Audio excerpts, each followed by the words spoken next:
Olá pessoal, nesse exercício nós temos dois blocos que estão sendo sustentados por duas cordas A e B, e o exercício quer que a gente encontre o valor da força de tração em cada corda em três situações diferentes.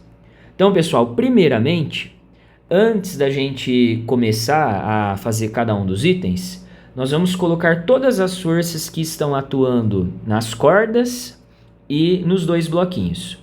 Começando aqui com a corda A. A corda A, ela está sendo puxada com uma força F aqui para cima. Poderia ser, por exemplo, uma pessoa puxando essa corda com uma força F. Essa corda ela é esticada, ela vai ser tensionada e a força F ela vai ser transmitida até o bloco aqui que eu chamei de bloco 1. E aplica nesse bloco uma força de tração ou de tensão na vertical aqui para cima. Essa força eu vou chamar aqui de TA, seria a tração que o fio A está fazendo no bloco 2. Sempre que uma corda, ou um fio, ou um cabo aplica uma força em algum objeto, essa força é no sentido de querer puxar esse objeto e nunca no sentido de empurrar. Então a corda foi tensionada, ela está querendo, puxar esse bloco 2 para cima. E aí, como reação, esse bloco aqui de 2 kg, que eu chamei de bloco 1, ele puxa a corda para baixo. Ação e reação. Aqui eu tenho a reação da força de tração. A corda puxa o bloco puxa a corda. Essas forças elas devem ter o mesmo módulo por formarem um par ação e reação. Pensando na corda A somente, como o enunciado fala que a corda A e a corda B têm massas desprezíveis, não vai haver na corda A uma força-peso. Por quê? Porque a força-peso ela é calculada, ela depende da massa do objeto. É o produto da massa vezes a gravidade, vezes o campo gravitacional. Como a massa das duas cordas é nula, é desprezível, essa força-peso nas duas cordas não vai existir. Então, não vou colocar uma força-peso nem na corda A e nem na corda B. Pensando agora, seguindo aqui a colocação de forças, nós vamos pensar agora no bloco 1. Ele tem massa, ele vai estar sob influência do campo gravitacional. O campo gravitacional faz nele uma força no sentido dele, no sentido do campo gravitacional, na vertical e para baixo.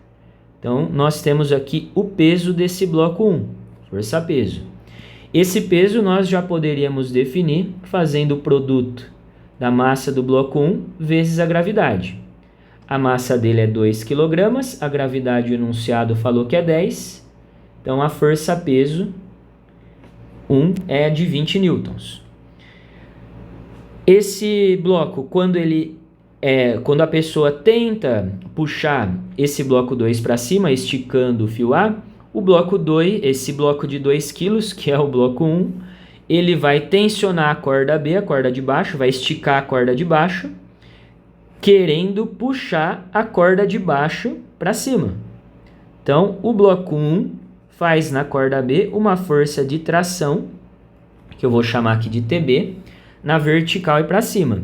E aí, como reação, essa corda vai querer puxar o bloco 1 para baixo. Ação e reação. Então, temos aqui esse par de forças. Novamente, essa corda está aplicando num corpo, no bloco 1, uma força no sentido de puxar e nunca no sentido de empurrar. Dando sequência, como esse fio B ele vai ser esticado, essa força de tração vai ser transmitida até o bloco 2. Então, esse bloco 2 vai também ser puxado pela corda B para cima. Vamos chamar aqui, eu vou até dar um outro nome aqui, vou chamar de força de tração TC. Já vou explicar por que eu pus esse outro nome. A corda B puxa esse bloco 2 para cima e, como reação, o bloco 2 puxa a corda B para baixo. Ação e reação, essas duas forças precisam ter o mesmo valor, por isso que eu dei o mesmo nome para as duas. E agora, por último, né, lembrando que a corda B não tem peso, já termina, que não vão existir mais nenhum outro tipo de força atuando no bloco B. Agora, na corda B, pensando no bloco 2, nós temos agora a gravidade atuando nele, existe o peso do bloco 2. O peso do bloco 2 nós poderíamos calcular fazendo a massa dele vezes a gravidade. Então vai ficar 4 kg vezes 10, 40 newtons. Não vão existir forças de atrito nessa questão, forças dissipativas, a questão não dá a entender que vai existir mais algum outro tipo de força. Então essas são todas as forças presentes. Agora a gente vai analisar, primeiramente, o que acontece em cada corda. Como essas cordas possuem massas desprezíveis, ao pensar na força resultante, pela segunda lei de Newton, que é o produto massa vezes aceleração, independente do tipo de movimento que os bloquinhos estejam sofrendo, né? Independente deles estarem parados ou se movimentando, como a massa dessas duas cordas é uma massa desprezível, a força resultante nessas duas cordas é zero. Eu posso falar que é nula. E se a resultante é zero, as forças em sentidos opostos que atuam nessas cordas, elas vão se anular. Então eu poderia falar que essa força F na corda A, ela tem o mesmo valor da tração TA. A força F tem o mesmo valor da tração que a gente chamou de TA. E pensando na corda B, a tração de cima, que é a TB, que eu chamei de TB, vai ter que ter o mesmo valor da tração de baixo, que eu chamei de TC. TB é igual a TC. Então aqui não há necessidade da gente colocar aqui um outro nome para essa tração TC. Eu posso vir aqui e chamar ela também de TB. São forças de ação e reação, aqui pensando no bloco e na corda, e vão ter o mesmo valor da força de cima, TB. Então assim a gente elimina uma incógnita a mais, né? Duas incógnitas a mais, o F e o TC. Então, inicialmente os corpos são mantidos em repouso. E a questão que é que a gente encontre essas duas trações, TA e TB. Nós vamos começar aqui analisando o bloco 2, porque a gente tem somente duas forças atuando nele. Pensando no bloco 2, se ele está em repouso, ele não tem aceleração e, consequentemente, a força resultante, que é massa vezes aceleração, a resultante nele vai ser zero. Isso significa que a força que está atuando aqui em cima, que é o TB, tem que ser igual ao peso desse bloco 2. Então, a tração TB é igual ao peso do bloco 2. O peso do bloco 2 nós calculamos aqui, vale 40 newtons. Então, TB é 40 newtons. Então, primeira parte aqui do item A. Analisando agora o bloco 1. O bloco 1, atuam nele três forças, TA para cima, TB e peso para baixo. Porém, ele também está em repouso. Se ele está em repouso, a resultante vai ser zero, a aceleração vai ser nula também. E aí, nós poderíamos dizer que a força para cima, que é a tração TA, tem que anular o efeito do TB mais o peso 1. Tem que ser igual ao TB mais o peso 1. Então, a tração TA tem que ser 40 mais 20. 40 mais 20, 60 newtons é o valor da tração TA. Nós poderíamos também pensar, né, que essa corda A, ela está sustentando todo o conjunto aqui de 6 kg. Então, a força que é feita aqui na corda A tem que ter o valor, tem que ser igual, na situação de repouso, tem que ser igual ao peso do conjunto todo, que é exatamente 60 newtons. Indo agora para o item B, pensando no item B, nós temos a condição dos bloquinhos possuírem uma aceleração de 2 metros por segundo ao quadrado na vertical e para cima. Então, começando a análise, o exercício quer novamente as duas trações. Começando a análise pelo bloco 2, porque só tem duas forças no bloco 2. No bloco 2, nós temos tração e peso 2, tração para cima e peso para baixo. Como a aceleração é para cima, a força resultante nesse bloco também é para cima. Força resultante e aceleração sempre vão estar apontando para o mesmo sentido. E quando eu tenho forças em sentidos opostos, como a resultante é para cima, significa que a força que está para cima ela é mais intensa do que a força que está para baixo. Então, a tração TB é maior do que o peso. Então, se nós tivéssemos o valor da tração B e da peso, nós poderíamos calcular a força resultante, o vetor força resultante, fazendo a subtração do vetor TB, do valor do vetor TB, menos o peso 2. TB menos o peso 2. Força resultante seria a massa do bloco 2 vezes a aceleração. A tração TB nós queremos e o peso do bloco 2 é 40. A massa dele é 4, a aceleração é 2, o enunciado deu. E aí agora nós temos tudo aqui para descobrir que a tração TB vale 48 newtons. 40 passa somando para o outro lado. Indo agora para o bloco 1, mesmo raciocínio, como a aceleração é para cima, a resultante também é para cima, força resultante é para cima.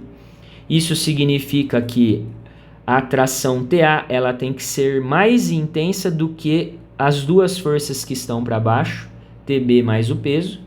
Então, nós poderíamos escrever que a força resultante no bloco 1 vai ser a tração TA menos a soma das duas que estão para baixo, que é o peso 1 mais o TB. Força resultante, massa vezes aceleração. Tração TA nós vamos descobrir. O peso 1 vale 20 e a tração TB vale 48. A massa 1 é 2 kg, a aceleração também. Então, nós temos uma tração de... vai ficar TA menos 68. Esse 68 ele vai passar para o outro lado somando o 4. Então, a tração TA é de 72 newtons. Então, agora, obtivemos aqui os outros valores das trações quando os bloquinhos têm uma aceleração na vertical e para cima. E, por último, os corpos estão em queda livre.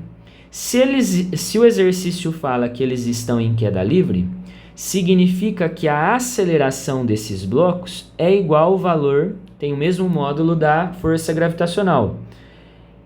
A aceleração que os blocos estão submetidos é exatamente a aceleração da gravidade, na vertical e para baixo. E se a aceleração é para baixo, a força resultante em cada bloco vai ser para baixo. Força resultante no bloco 1 e no bloco 2 é para baixo. Aqui nós não precisaríamos nem se preocupar com muita análise. Só de saber isso, só de saber que a resultante ela é para baixo e a aceleração é igual ao campo gravitacional, ao aplicar um raciocínio semelhante ao do item B, a gente chega na resposta do item C sem maiores problemas. Então, pensando da mesma forma que o item B, quero a tração A e a tração B. Olhando primeiro no bloco 2, nós temos que duas forças, uma para baixo, outra para cima. Se a resultante é para baixo, a força para baixo é maior do que a para cima. Então, na hora de calcular o valor desse vetor, eu faço o maior menos o menor, porque são vetores em sentidos opostos. Então, a força resultante seria o P2 menos a força de tração B. Força resultante, massa vezes a aceleração, força-peso 40, menos a tração TB. A massa do bloco 2 é 4, a aceleração é da gravidade, agora porque eles estão em queda livre, 40 menos TB. E olha que interessante o que vai acontecer agora. Nós concluímos aqui que a tração no fio B é 0. É como se esse fio, agora no momento que eles estão em queda livre, é como se esse fio tivesse ficado frouxo. Ele não está mais tensionado, querendo puxar o bloco 2 para cima. E, analisando o bloco 1, a força resultante tem que ser para baixo. Então, essas duas forças de baixo tem que ser mais... o valor dessa soma tem que ser mais intenso do que a tração A, que está para cima. Então, nós teríamos aqui que a força resultante seria a tração B mais o peso menos a tração A. As duas forças que estão para baixo menos a força que está para cima, igual identificado aqui no desenho. Então, a força resultante vai ficar massa 1 vezes aceleração, TB vale 0, o peso do 1 vale 20, menos TA. Então, a massa é 2, a aceleração é da gravidade, 20 menos TA. Conclusão nossa aqui também, essa nova tração vai ser nula. Ou seja, se esses blocos estão em queda livre, eles simplesmente foram abandonados, os dois bloquinhos foram abandonados, esse fio aqui perdeu toda a sua tensão, ele ficou frouxo, e o fio B também perdeu toda a sua tensão, ficou frouxo, os dois bloquinhos estão caindo sem sofrerem ação das forças de tração. Beleza, pessoal? Se essa resolução foi útil para vocês, eu agradeceria muito se vocês se inscrevessem no canal e deixassem um like aí, ajudaria muito o nosso trabalho. Um abraço aí a todos.